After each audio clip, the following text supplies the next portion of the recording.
get Quake for free, and more coming up on today's episode of the latest in tech news.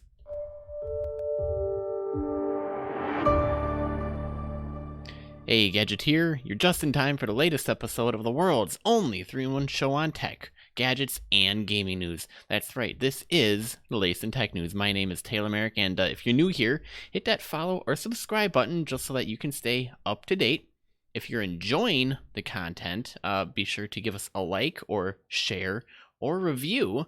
And, well, I do gotta say, if you want the live entertainment factor, as well as things that happen afterwards on live streams as per usual, the show on Twitch starts at 9 p.m. Central Standard Time weekdays, and the advantage that you get if you're listening to this on the podcast, if you're watching this on YouTube or Facebook or wherever, is that you get to watch the show itself, this show that you're listening to, watching right now, recorded live before anybody else gets the news for today. Because after the show, guess what I have to do?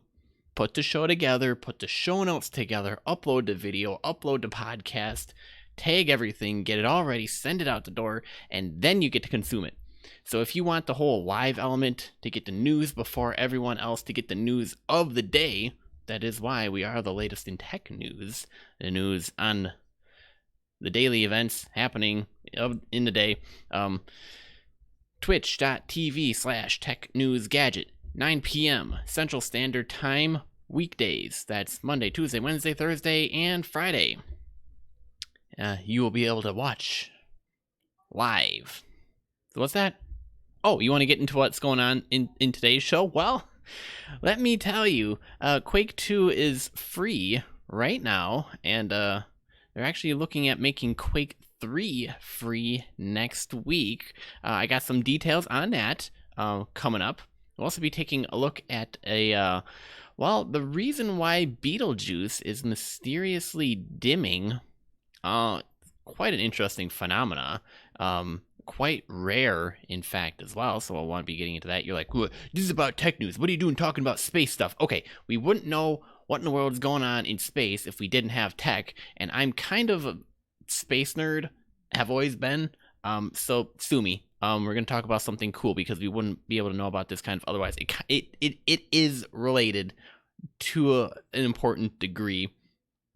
It is tech, it's science. They kind of intermingle. It's related, trust me.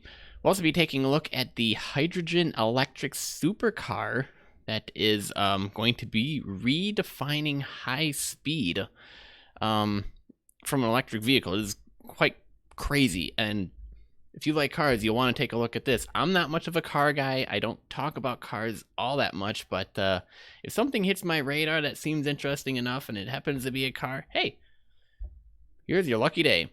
We'll also be taking a look at the iPhone 12 release date that may have been revealed in a new leak. And then finally, we'll be taking a look at a release date for the Samsung Galaxy Z Fold 2 5G smartphone. And finally, we'll be taking a look at the life of Russel Kirsch, inventor of the Pixel, who passed away this week. So, all right, with that all set, let's take a look at today's feature story. Feature story, just waiting for it to load. There we go. I don't know why the computer... I need to get like a 2-computer setup just to be able to maybe do the things that the cool streamers get to do. So please give me a follow, give me a like, give me a subscribe. Hang out with me in the live chat. That would be greatly appreciated. But Quake 2 is free right now from Bethesda. Quake 3 is looking to be released next week for free as well. But there is a catch, and you're like, I knew it. I knew there was going to be a catch. Well, you need to install the Bethesda launcher. Because why not? See, I have some thoughts that I want to share on that. But first, let's get into the news.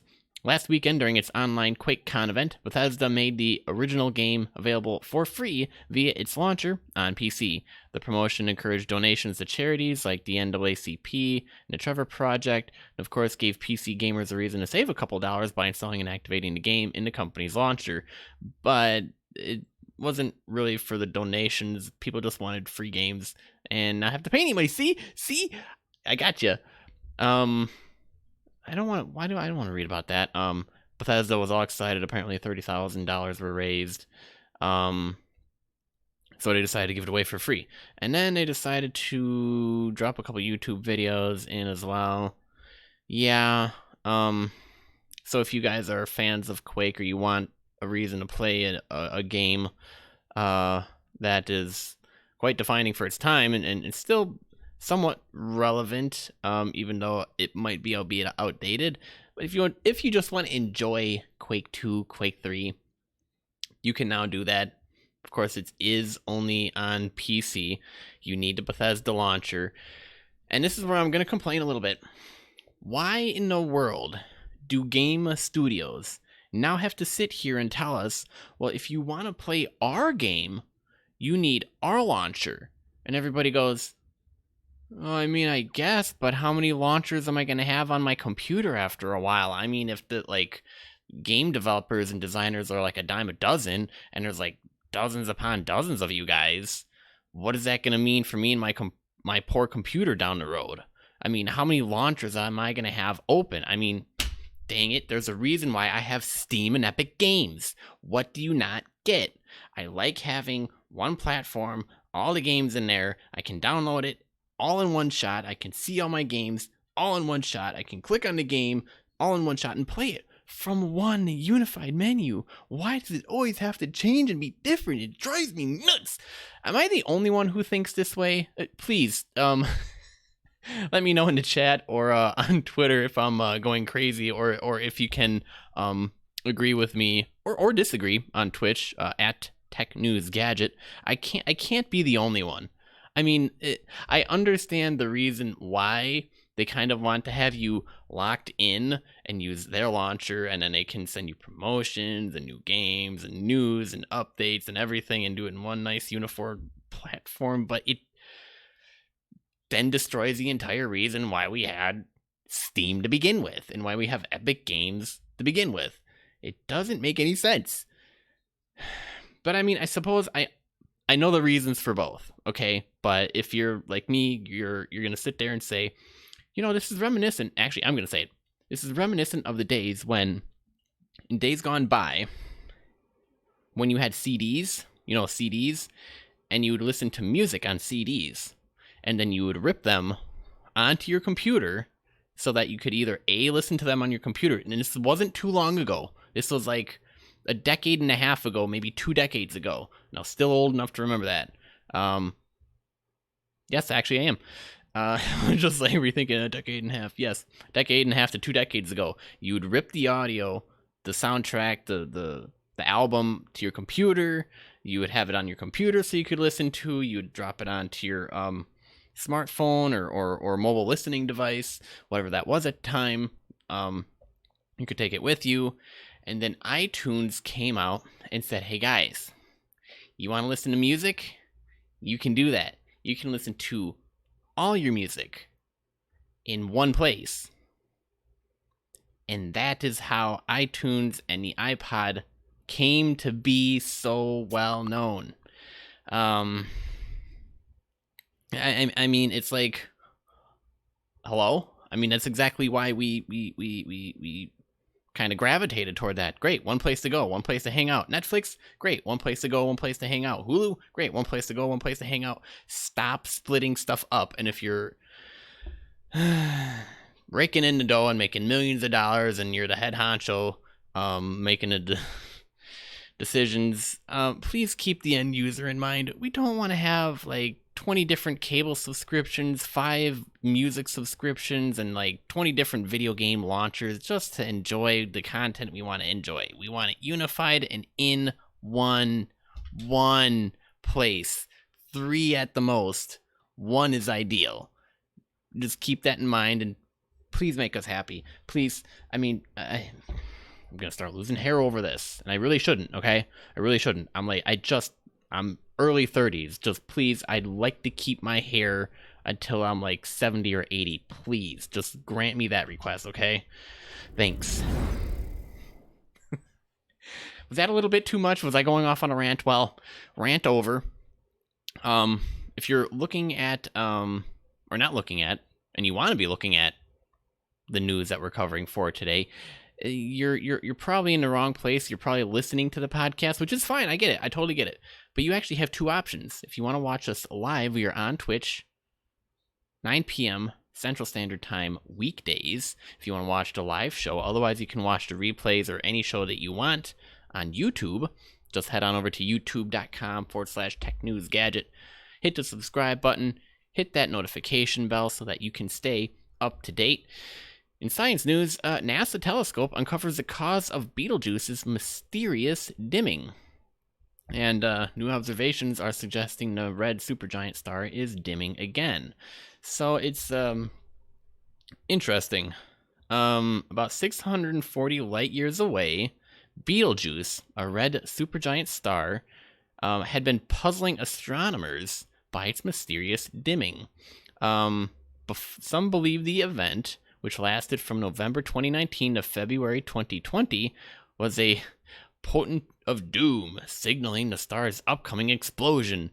But then the dimming abruptly stopped. You see, briefly, when stars start dimming and doing all these weird, goofy things, one can expect them to be blowing up shortly thereafter. But that's not what happened. And Betelgeuse, being the star that it is, as well known as it is, and by all accounts and purposes, very well known in the astronomical community, and astronomers keeping an eye on it and studying it for decades at this point. The star was dimming, and then it didn't. But thanks to observation by the NASA Hubble telescope, we might know why now. A new study published in the Astrophysical Journal on Thursday examined ultraviolet light emitted by Betelgeuse during the Great Dimming Event using the Hubble Space Telescope. Fortunately, the dimming event occurred just as Hubble scientists were looking to observe Betelgeuse with the telescope, providing a chance to understand why the star had begun to go dark. And it was kind of a good thing they did. Otherwise, you can't rewind the clock on this kind of thing. You can't just point the telescope at a later date and get something previous to that date. It doesn't work that way, and the Hubble telescope is kind of our best shot. Betelgeuse, keep in mind, is a massive star about 700 times bigger than our sun. If you dropped it into our solar system, get this, it would swallow Mercury, Venus, Earth, Mars, the asteroid belt, and Jupiter would end up in a snack too before it finally finished. And it's coming to the end of its life cycle, sometimes in the next 100,000 years, approximately. Now, when the supergiant started to dim last year, there were some believers who thought the process of exploding may have begun, and they actually have a NASA graphic showing some interesting things here. The Hubble observations suggest differently. By looking at Betelgeuse at UV wavelengths, researchers were able to get a better look at the star's surface and atmosphere. They discovered a mass of bright, hot material moving outward from the southern hemisphere of the star at around 200,000 miles per hour and eventually being ejected into space. This material was 2 to 4 times more luminous than the star's normal brightness, said Andrea Dupree, Associate Director at the Harvard-Smithsonian Center for Astrophysics and lead study author on the study. About a month after the outburst, the south part of Betelgeuse dimmed conspicuously. Dupree and her team believe this material may have begun to cool down as it moved through space, forming a dense dust cloud that partially obscured Betelgeuse. It just so happens that Earth was in the perfect position to see the dust cloud head on, as if Betelgeuse shot the dust cloud directly at us. If it happened on the opposite side of Betelgeuse, we'd likely never even know. Now, explosive outbursts are expected from stars at the end of their life, and when they die or go supernova, well, obviously, we all know those explosions, and then the star goes everywhere. But Betelgeuse is acting a little weird still. Observation by NASA's Stereo spacecraft observed a supergiant between late June and early August and noticed Betelgeuse was unexpectedly dimming again. NASA notes further observations will be undertaken in late August when the star returns to the night sky and can be seen by telescopes again. So, ongoing study here of Betelgeuse, but it's kind of interesting. Finally got to see a dust cloud. And it was actually dense enough that it dimmed the scar entirely. We couldn't see part of it. Interesting. So I figured I'd share that. You may have found it interesting. If you didn't, I got news for you. We got more news coming up. Okay, so you guys like cars? Well, meet the hydrogen electric supercar hell-bent on redefining high speed. It's the Hyperion XP1, a culmination of cutting-edge technology and promising 1,000 miles to a tank of hydrogen. You're like, well, what about electric cars? This is a hydrogen electric car. I kind of get a kick out of these because these cars can pack a punch and go farther to some extent, but there are some downsides to it as well.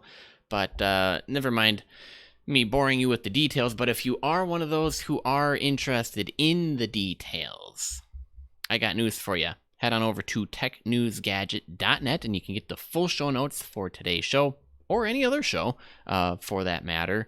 All you got to do is head on over to the show, click on the show notes, and the articles will pop up right there in the browser for you to click on and read at will. So Hyperion is calling it an educational tool, but the XP1 looks like something out of a sci-fi flick with its hydrogen fuel cell powertrain. Look at this. Does this look like a gas-powered car? Yeah, kinda. It's not. It's hydrogen. I mean, look at it. I wonder how much this puppy costs. The Hyperion XP1 is a brainchild of 10 years of research between hundreds of engineers and scientists, with the Southern California firm hoping it will redefine what a supercar can be after showcasing the car on Wednesday. To be clear, this isn't some production car ready for purchase in a couple months. Rather, it's a prototype that shows what Hyperion is capable of. Prototype does come with baggage, we know that, as in we don't have the finer details on how everything works, nor do we know some basic specifications, but we can dig what Hyperion's throwing down right now. The XP1 boasts some sort of wild hydrogen storage that makes carrying hydrogen a cinch. Typically, the tanks are mighty bulky in today's fuel cell vehicles, and this technology makes it a far grander masterpiece than any electric car Hyperion thinks. That's partially because there's no need for heavy batteries. The fuel cells store energy from the hydrogen, negating the need for batteries. The firm points out there's no fear over battery degradation, long charging times, or the recycling strings attached to batteries at the end of their useful life. The company has a point, but hydrogen fuel cells aren't without their own hurdles. It sounds like Hyperion may have solutions, but it's not quite ready to talk specifics just yet. But wherever it's going, it doesn't need gas. It's only the beginning, said the CEO of Hyperion. The potential of this fuel is limitless and will revolutionize the energy sector. And I've done research in the past on hydrogen cell cars, and I do gotta say it is showing a lot of promise. Granted, the technology is kind of slow. We're kind of behind. We're slowly catching up and improving as we gotta, let's just say we got a long ways to go. But I can't wait. Hopefully within my lifetime I'll be able to get a really good hydrogen cell car I can look at, and it would be awesome. Cause I'm not kidding you. The technology going into it, the design, the tech, miles above and beyond an electric car. Miles above and beyond. This is a hydrogen car. You're like, why do you keep talking about that? And sorry, nerd in me. But there's an interesting thing about the design. Well, there's some sort of supercar mashup going on, mostly between a Bugatti and Lotus Evija, there's a particular rocket age aura surrounding XP1. It's entirely unclear how the pointed front fascia will make its way past pedestrian safety standards, but right now it looks like a retro futuristic machine on steroids. Allegedly, it can do 0 to 60 in 2.2 seconds, handle far better than an EV carrying hefty battery packs. It's all-wheel drive, has multiple electric motors to turn the hydrogen juice into zero-emission power, and on a full tank, the Hyperion said the supercar will go 1,000 miles.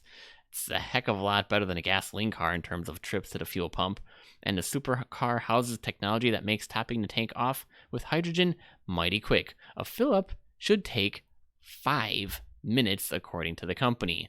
So yeah, hopefully we'll be hearing more about that soon. I know some of you guys are interested in wanting to see some of the pictures that go along with it, and if you're watching live on Twitch right now, you're actually getting to see a slow scroll by some of the close-ups of the vehicle when the doors open up. Man. Yeah. But if you're listening to the podcast and you're like, hey, I want to see what's going on, technewsgadget.net, we got you. Or you can head on over to youtube.com/technewsgadget. Oh, man. Yeah. This is a future car. Definitely. And I know it's a prototype. I know. I know. The real thing will be different, but hopefully not by too much, because I really like the design on this. The hope is to start building the car in the U.S. in just 2 years. So hopefully we'll get to see more of this soon. All right, that's enough photos. All right, moving right along. The iPhone 12 release date may have been revealed in a new leak. Apple might not be launching its next iPhones until October. Now, why is that significant, you say? Well, we'll be getting into that, but I just gotta pause really quick to say one thing. If you're on the go, you're sitting in your car, and you're like, I want to listen to something cool. Well, you could tune in to the latest in tech news.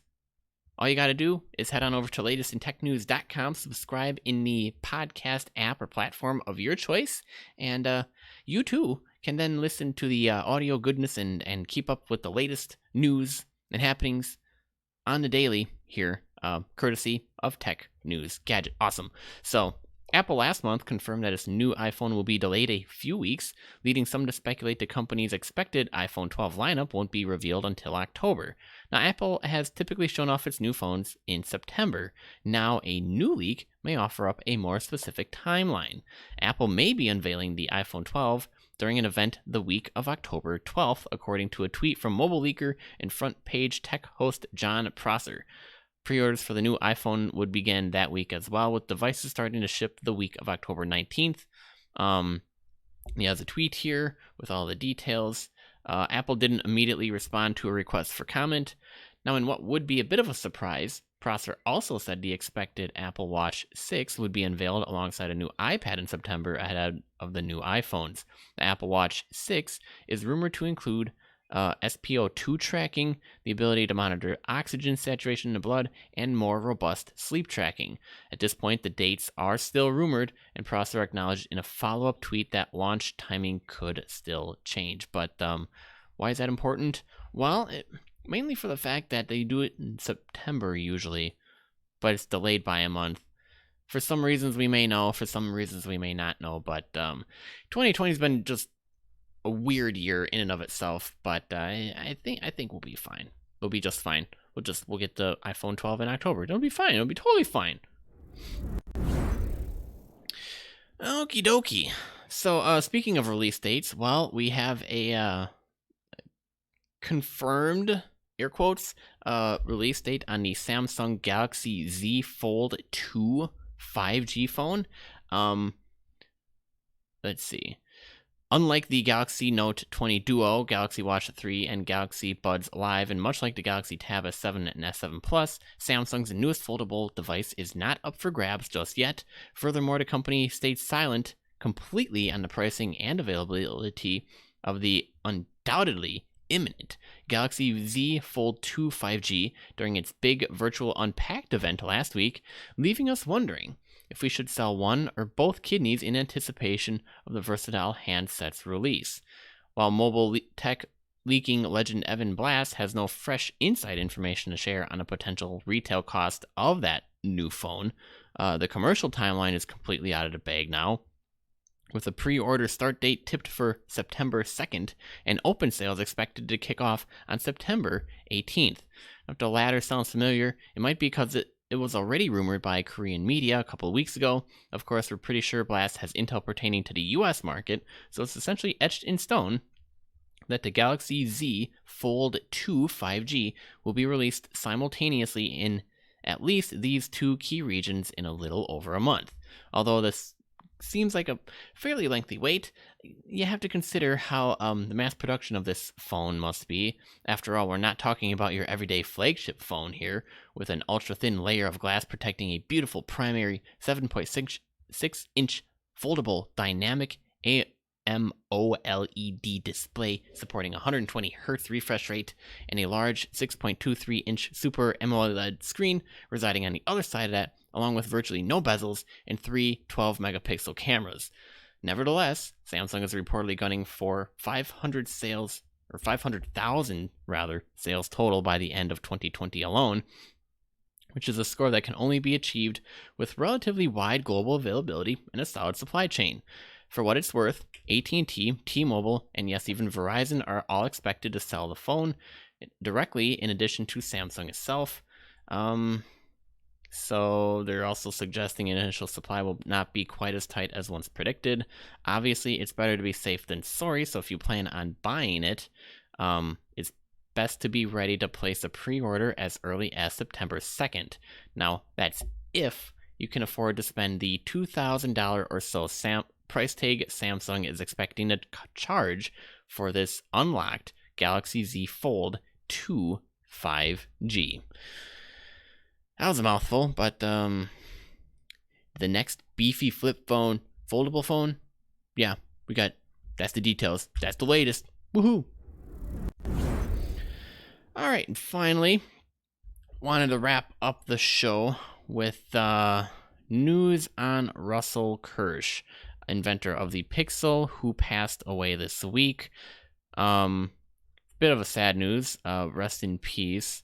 But in case you're wondering who the inventor of the Pixel was, now you know. Computer scientist Russel A. Kirsch, the inventor of the Pixel and an undisputed pioneer of digital imaging, passed away on Tuesday in his Portland home from complications arising from a form of Alzheimer's. He was 91 years old. Now, Russell might not be a name you immediately recognize, but his contributions to computer science made digital imaging possible. Born June 20th, 1929 in New York City to immigrant parents from Russia and Hungary, Kirsch attended Bronx High School, then NYU, Harvard, and eventually MIT. In 1951, he joined the National Bureau of Standards, where he worked for 50 years and helped to invent the Pixel and create the first digital photograph. It was a 172 by 172 pixel image of his son Walden, created in 1957, and is now iconic, and was named one of Life magazine's 100 photographs that changed the world in 2003. And we have that image up here on the screen.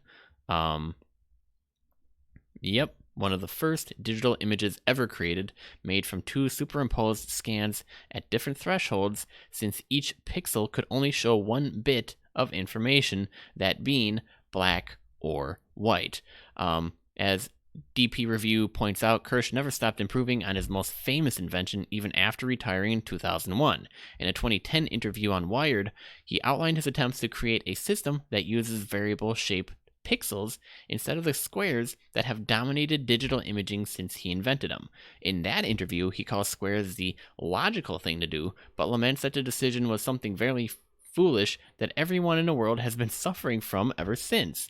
So, at the ripe old age of 81, he began working on a masking system that creates 6x6 pixel areas and then intelligently divides those areas into the two sections that have the most contrast before refusing the pixels on either side of the seam. That idea never caught on, but he explains the technology and its benefits in a detail in a video below. It's a 13-minute long video if you wanted to watch that. But while the incredible accolades described above certainly give you the sense of Russel Kirsch, the engineer, the best personal picture of Kirsch probably comes from a 2012 blog post by a man named Joel Runyon, who encountered him in a coffee shop in Portland. After revealing that Runyon's computer and images on it probably wouldn't exist or exist as they are without Kirsch's contributions to engineering and computer science, the 83-year-old Kirsch shared the following words. I guess I've always believed that nothing is withheld from us what we have conceived to do. Most people think the opposite, that all things are withheld from them which they have conceived to do, and they end up doing nothing. Mr. Kirsch may be gone, but his legacy will live on every day in one of the approximately 3.8 billion photos that are currently being captured every single day. May he rest in peace. So, the inventor of the Pixel. And with that, I think that's a good note to leave it on.